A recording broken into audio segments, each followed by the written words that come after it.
मालदीव्स, जिसे इंडिया या कहें एशिया का मोस्ट बिलव्ड आइलैंड नेशन बोला जाता है टूरिज्म पर्पस के लिए, जहां ज़्यादातर सेलिब्रिटीज़, बिजनेसमैन्स, पॉलिटिशियंस या नॉर्मल इंडिविजुअल्स अक्सर ट्रिप्स पर जाते रहते हैं या जाने की चाहत रखते हैं। एंड अगर देखा जाए तो कहीं ना कहीं इसका मेन रीज़न है इंडिया एंड मालदीव्स के फ्रेंडली रिलेशंस, जो कि सालों से चलते आ रहे हैं। बट अभी एक हैशटैग ट्रेंड करता हुआ दिख रहा है सभी सोशल मीडिया प्लेटफॉर्म्स पर, हैशटैग बॉयकॉट मालदीव्स। ये तब शुरू हुआ जब हमारे prime minister Narendra Modi recently Lakshadweep पहुंचे for promoting this destination for tourism. And इसी के साथ सोशल मीडिया पर अपनी कुछ पिक्चर्स भी शेयर की, जिसमें वो वॉक करते हुए नज़र आ रहे हैं लक्षद्वीप के बीच पर एंड वहाँ की खूबसूरती को प्रेज कर रहे हैं। बट उन्होंने कहीं भी मालदीव्स का जिक्र नहीं किया। एंड इसके बावजूद अननेसेसरीली 3 मालदीव्स के ऑफिशियल्स या कहें मिनिस्टर्स ने उनकी पोस्ट पर रेस्पॉन्ड किया एंड मिस्टर नरेंद्र मोदी को डिस्क्राइब करते हुए कमेंट किया,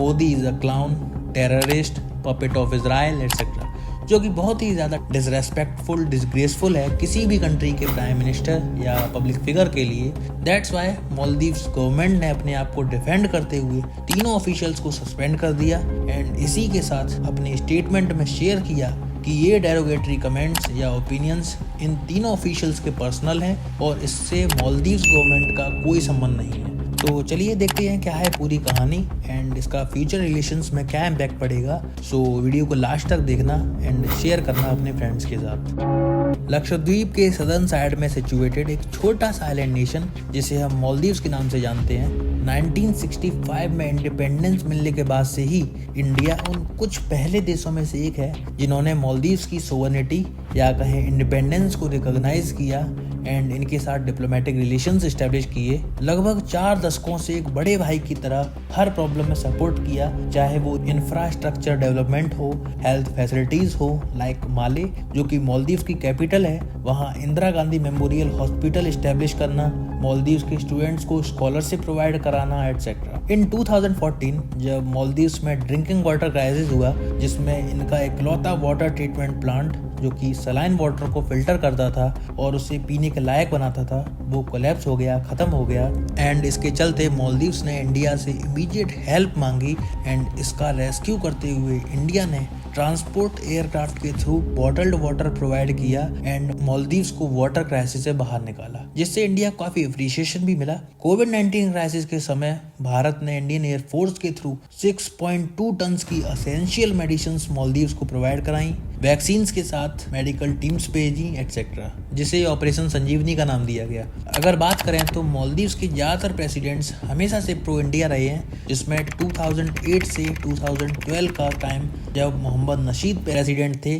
गोल्डन टाइम रहा एंड इसके रिजल्ट में इंडिया ने 2 ALH हेलीकॉप्टर्स गिफ्ट में दिए मालदीव्स को for search and rescue purpose and एक डॉर्नियर सर्विलेंस एयरक्राफ्ट भी दिया निगरानी के लिए, 26 कोस्टल रेडार दिए जिससे रीजनल सिक्योरिटी बनी रहे एटसेट्रा। बट 2012 के बाद से प्रॉब्लम्स स्टार्ट होना शुरू हुई जब मोहम्मद नशीद ने प्रेसिडेंसी से रिज़ाइन कर दिया एंड उन्हीं के vice president Mohamed Waheed president बने, जो कि प्रो चाइना थे। बट 1 साल के अंदर ही उन्हें प्रेसिडेंसी से विड्रॉल लेना पड़ा बिकॉज उन पर कूप के एलिगेशंस लगे कि लाइक मोहम्मद नशीद को गन पॉइंट पर रखकर रेजिग्नेशन करवाया गया एटसेट्रा एटसेट्रा। जिसके बाद अब्दुल्ला यामीन प्रेसिडेंट बने जो कि चाइना समर्थक थे, प्रो चाइना थे, जो कि साफ दिखा जब चाइना से $200 मिलियन का लोन लेकर चाइना मालदीव्स फ्रेंडशिप ब्रिज बनाया जो कि माले से लिंक्ड था। एंड यही नहीं, 2010 में जब मोहम्मद नशीद प्रेसिडेंट थे तब $511 मिलियन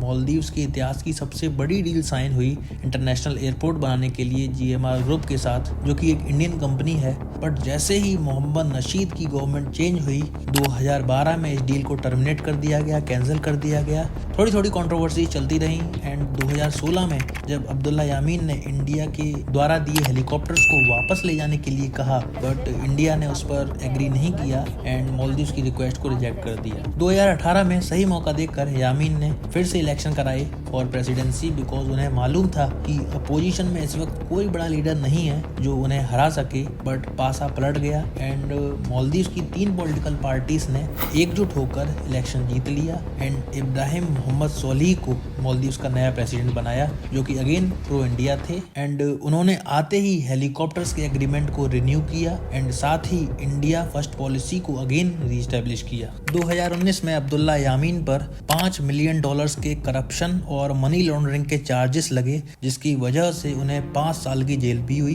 बट 2020 में कुछ तिकड़म लगा के वो रिहा हो गए एंड अब वापस पॉलिटिक्स में आने के लिए उन्हें कुछ ऐसा करना था जिससे वो सबकी नज़रों में आ जाएं एंड तब शुरुआत हुई इंडिया आउट मूवमेंट की, जिसका मेन मोटिव था मालदीव्स में इंडिया की मिलिट्री प्रेजेंस को ख़त्म करना। बट इनिशियली इस मूवमेंट पर किसी ने इतना ध्यान नहीं दिया, लेकिन जैसे ही प्रेसिडेंट सोलिह ने इस मूवमेंट को इलीगल कर दिया या इसे बैन कर दिया, ये मूवमेंट हाईलाइट हो गया, बहुत सारे प्रोटेस्ट स्टार्ट हुए एटसेट्रा, जिसकी वजह से मालदीव्स की पब्लिक के अंदर एंटी इंडियन सेंटिमेंट्स पनपने लगे, जिसका फ़ायदा 2023 के इलेक्शंस में मोहम्मद मुइज़्ज़ू ने उठाया एंड इस अगेंस्ट इंडिया सेंटीमेंट के चलते वो मालदीव्स के नए प्रेसिडेंट बन गए। एक प्रेस कॉन्फ्रेंस के दौरान मुइज़्ज़ू एक स्टेटमेंट देते हैं कि जितने भी इंडियन ट्रूप्स या इंडियन मिलिट्री के लोग मालदीव्स की सरजमी पर हैं वो जल्द से जल्द मालदीव्स को छोड़ दें। यही नहीं, हमेशा से Maldives presidents India first policy को मानते आए हैं, जिसमें प्रेसिडेंट की पहली ऑफिशियल ट्रिप इंडिया में होती है, बट इस बार मुइज़्ज़ू ने इस पैटर्न को ब्रेक किया एंड वो टर्की चले गए, जिसका रीज़न इंडिया को साफ समझ आ रहा था। लगभग 1 दशक से इंडिया मालदीव्स के रिश्ते कहीं ना कहीं इतने अच्छे नहीं रहे। दैट्स द रीज़न हमारे प्राइम मिनिस्टर ने Maldives as a tourist place के अल्टरनेटिव लक्षद्वीप जाकर वहाँ के बीचेस को एक्सप्लोर किया एंड लोगों को दिखाया कि इंडिया में भी अच्छे टूरिस्ट डेस्टिनेशंस हैं। बट जैसे कि हमने ऊपर डिस्कस किया कि मालदीवियन मिनिस्टर्स को ये बात पसंद नहीं आई एंड उन्होंने इसकी रेस्पॉन्स में काफ़ी उल्टे सीधे कमेंट्स किए, बिकॉज वो जानते हैं कि मालदीव्स की 2/3 GDP टूरिज्म से आती है, जिसमें इंडिया का मेजर रोल है। लगभग 44,000 मालदीवियंस को इसी सर्विस से रोजगार मिलता है, बट ये डिसरेस्पेक्टफुल कमेंट्स इंडियंस को पसंद नहीं आए एंड मालदीव्स का बॉयकॉट ट्रेंड होने लगा। बहुत सारे सेलिब्रिटीज़, क्रिकेटर्स खुलकर सामने आए एंड लक्षद्वीप को प्रमोट किया,